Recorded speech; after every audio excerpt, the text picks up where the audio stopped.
ਸਤਿ ਸ੍ਰੀ ਅਕਾਲ ਜੀ। ਮੈਂ ਤੁਹਾਡਾ ਰਾਜ ਸਭਾ ਐਮਪੀ ਰਾਘਵ ਚੱਡਾ। ਜਿਵੇਂ ਕਿ ਤੁਹਾਨੂੰ ਪਤਾ ਹੈ ਕਿ ਪਾਰਲੀਮੈਂਟ ਦਾ ਮੌਨਸੂਨ ਸੈਸ਼ਨ ਚੱਲ ਰਿਹਾ ਹੈ। ਇਸ ਸੈਸ਼ਨ ਦੇ ਵਿੱਚ ਮੈਂ ਪੰਜਾਬ ਦੇ ਹੱਕਾਂ ਖਾਤਰ ਕੇਂਦਰ ਸਰਕਾਰ ਨਾਲ ਸਿੱਧਾ ਮੱਥਾ ਲਾਇਆ ਤੇ 3 ਕਰੋੜ ਪੰਜਾਬੀਆਂ ਦਾ ਨੁਮਾਇੰਦਾ ਹੋਣ ਦੇ ਨਾਤੇ ਕੇਂਦਰ ਸਰਕਾਰ ਅੱਗੇ ਪੰਜਾਬੀਆਂ ਦੀ ਆਵਾਜ਼ ਡਟ ਕੇ ਬੁਲੰਦ ਕੀਤੀ। ਅੱਜ ਤੁਹਾਡਾ ਇਹ ਦਾਸ ਪਾਰਲੀਮੈਂਟ ਦੇ ਵਿੱਚ ਇੱਕ ਵਾਰ ਫਿਰ ਪੰਜਾਬ ਅਤੇ ਦੇਸ਼ ਦੇ ਕਿਸਾਨਾਂ ਦੇ ਹੱਕਾਂ ਖਾਤਰ ਰਾਜ ਸਭਾ ਦੇ ਵਿੱਚ ਬੋਲੂਗਾ।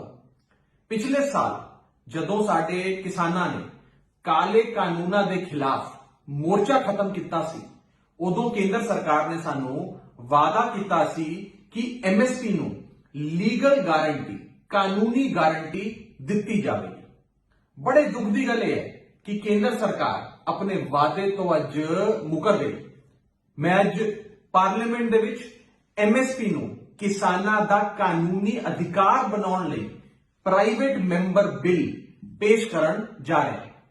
ਇਸ ਬਿੱਲ ਦੇ ਰਾਹੀਂ ਮੈਂ ਰਾਜ ਸਭਾ ਦੇ ਵਿੱਚ ਐਮਐਸਪੀ ਨੂੰ ਕਾਨੂੰਨੀ ਗਾਰੰਟੀ, ਲੀਗਲ ਰਾਈਟ ਹੋਵੇ, ਇਸ ਮੁੱਦੇ ਨੂੰ ਰੱਖਣ ਜਾ ਰਿਹਾ ਤੇ ਅੱਜ ਇਸ ਪ੍ਰਾਈਵੇਟ ਮੈਂਬਰ ਬਿੱਲ ਨੂੰ ਪੇਸ਼ ਕਰਾਂਗਾ।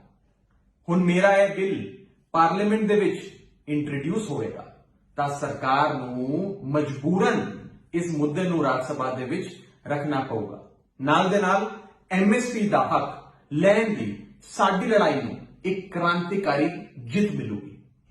ਮੈਨੂੰ ਤੁਸੀਂ ਜਿੰਨਾ ਪਿਆਰ ਦਿੱਤਾ, ਮੈਂ ਕਦੇ ਵੀ ਉਸ ਪਿਆਰ ਦਾ ਮੁੱਲ ਨਹੀਂ ਉਤਾਰ ਸਕਦਾ, ਲੇਕਿਨ ਮੈਂ ਸਹੁੰ ਚੁੱਕਦਾ ਹਾਂ ਕਿ 3 ਕਰੋੜ ਪੰਜਾਬੀਆਂ ਦੇ ਹੱਕਾਂ ਦੀ ਲੜਾਈ ਅੰਤਿਮ ਸਾਹ ਤੱਕ ਲੜਦਾ ਰਹਾਂਗਾ। ਵਾਹਿਗੁਰੂ ਜੀ ਕਾ ਖਾਲਸਾ, ਵਾਹਿਗੁਰੂ ਜੀ ਕੀ ਫਤਿਹ।